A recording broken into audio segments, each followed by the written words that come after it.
In her bed, Carly and Drew bask in each other's arms as the fireworks go off outside. Carly thinks this is too good to be true. Later, they guzzle champagne, and Carly thinks this is going to be a damn good year. They decide they need food and head to the kitchen. In the kitchen and after eating, Carly suggests they toast to his return. She then asks what happened to his extended stay in Australia. Drew admits he wasn't the best at dealing with the board members and left before he blew up the deal altogether by blowing up at them. Carly says that's not like him at all. Drew explains he had a lot of time to think while in Australia about things he's happy with and things he's not. He's fallen into this role as a peacekeeper with the Quartermaines, and it's not working for him anymore. He asks where Ned's loyalty was to him. The guy sent him to prison. Carly understands, but she also knows he's kind, generous, and forgiving. Drew says he's no choir boy. He has an extended family that plays dirty, and that forgiving nature got him nothing but months in Pentonville. Carly realizes they haven't talked about his time in Pentonville. She's noticed he's changed since he came out. He's not keeping the peace in his family, and he decided Scout should go to Westwood without asking Scout or Sam how they felt. Carly admits she's concerned about him. She knows he went through hell, and it changed him, and he doesn't have to carry this alone. She says he can leave what happened in Pentonville in the past, but she wants him to know she loves him and is here for him. He tells her that he hears her and appreciates her.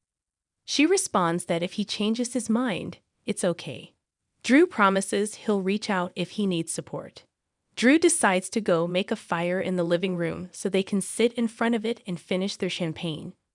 Drew leaves to start the fire, and Carly tells herself that he'll be okay. She gets a call from an unknown number, and later Drew returns and finds Carly in a state of shock. She reveals that it was the embassy in Amsterdam, and her mother is dead. Dante and Sam, temporarily being played by Lindsay Hartley, watch the fireworks from their balcony.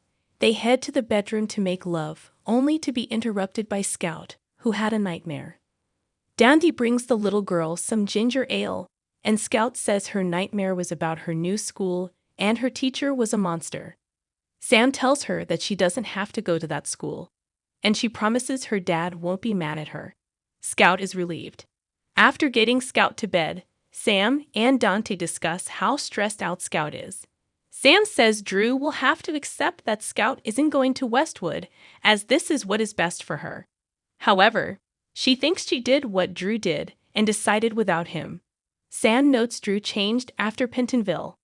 Dante thinks he's trying to prove he can still be a good dad, and it's important they get on the same page in parenting Scout. Sam again realizes she told Scout she didn't have to go to that school without Drew's involvement, and worries she made a big mistake. Dan doesn't agree and thinks Drew put her and Scout in a rough spot, so she should trust her instincts and make things right. She thanks him for having her back, and they kiss and finally make it to bed. Brooke Lynn and Chase sneak into the Quartermaine mansion, and she says they need to be fast.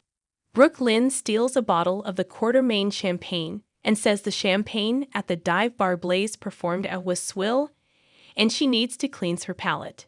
She also points out this is their first New Year's together, so they deserve the good stuff. Suddenly, Chase gets a text. He's shocked and says his dad sent him photos while skydiving. They look at how happy Gregory looks in the photo, and Chase says this is who his dad always was to him, and he is glad he looks this happy again. He becomes emotional and realizes his dad is making the most out of the time he has left.